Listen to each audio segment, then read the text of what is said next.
Well, the name of the game right now is staying healthy while we're at home. And sometimes that's just a matter of perspective. You're not stuck at home, you're safe at home. But take no chances. We want to do everything we can to try to keep ourselves healthy. And given that there's no vaccine that we know of right now for the coronavirus, no at least proven treatments or cures, keeping our immune system as healthy as we can be is something we can take control of. And to help us figure out how best to do that, I'm happy to have coming in from Chicago, Dr. Alok Trivedi right now, who's an expert on this sort of thing. Doctor, thank you so much for taking the time to join us, and we can get right to it. I imagine what we eat is going to be a big component of that. So what are some of the foods we can all start eating to try to keep our immune system in tip-top shape? We can eat, that we should eat, right now it's important to make sure that we're eating our greens, our vegetables, the things that people don't want to normally eat. It's wise to eat that right now. Things I like to say that things that are live food are super important right now. I classify food into 3 categories. There's live food, dead food, and not food. Right now, to keep your immune system functioning the best, it's most important to eat the live food right now. That's the greens, that's the bananas, that's the smoothies, the cantaloupes, all that kind of stuff. Lots of fruits and veggies right now are super important for your minerals and your vitamins. Well, that's good. I just actually finished a banana, kind of an old one, a bit of a brown peel here. Well, let me guess, is the no foods part of those foods we should not be eating? Yeah, I classify the not food is really the processed foods that we have out there right now. If you go to the grocery store, for example, right now, you can look and see where people are hoarding food, right? They're hoarding the processed foods, thinking that there's a huge famine coming. Processed foods right now are dangerous to you because what they do is they cause inflammation, they put extra stress on the body, whereas it's really not classified as food, technically. You can put it into your system, but really what I classify as real food is the things that are grown from the earth. You know, LaLanne, who used to be one of the leaders in the health and fitness world for many years, used to say that if it's grown from the ground, it's good for you.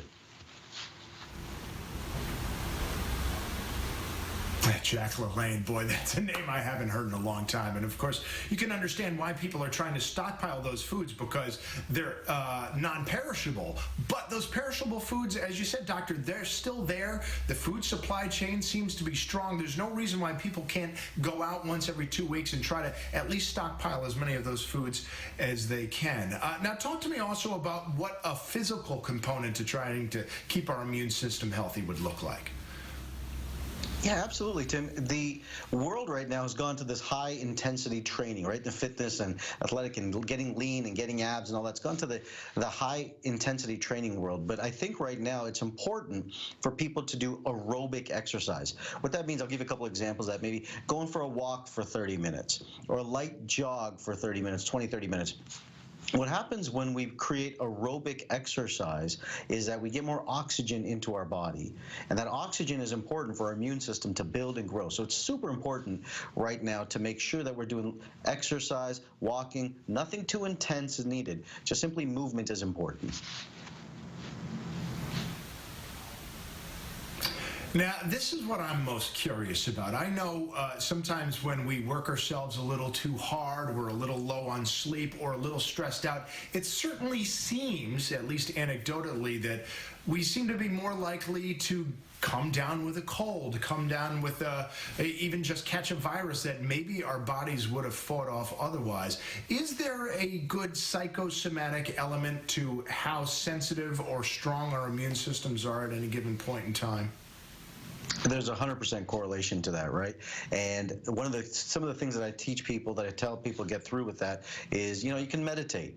You could focus on the positives. You can focus on the things that you get to do, right? I don't like this term, quarantine and home isolation. These terms are really, they make people feel trapped. What's the opportunity that sits in front of people? Maybe it's family time. This is 2 weeks of family time. Reposition it so that it doesn't become a negative thing on the brain, because what happens when you do that is you put stress on the body, and anytime you put additional extra stress, it allows your body to be more susceptible to any type of viruses or bacteria that are simply that you'd fight off normally on any day-to-day basis. And Doctor, what I love about what you just said was this idea of just perspective. It was only a couple of minutes ago I stumbled across on Facebook something that crystallized it very well. It's a one-word change you can make in your situation and how you describe it. Are you stuck at home or are you safe at home? This is an opportunity. It is not a restriction. And that's just what you illustrated right there. I thought that was brilliant. I guess the last question I have for you, I know you can't speak to how much boosting your immune system would matter specifically in terms of coronavirus infection because the coronavirus is still so new. There's so much we don't know about it. But how much would that help on a day-to-day basis, just fighting off simple colds and viruses? Well, I tell people all the time is that we're at war, right? President Trump has said that we're at war with this coronavirus, and we can go on the attack. But part of the war is you also have to build up your defenses. And what I mean by that is on a day-to-day basis, the healthier you live on a day-to-day basis, the less susceptible you're going to be to have conditions and colds and viruses and flus.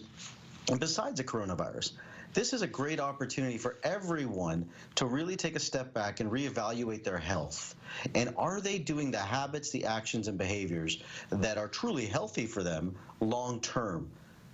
And if you aren't, this is a great opportunity to reposition and retrain yourselves to start living healthier for the longer run, that you don't get sick, you don't get these challenges, and in the long run, you stay healthier for a longer, healthier life.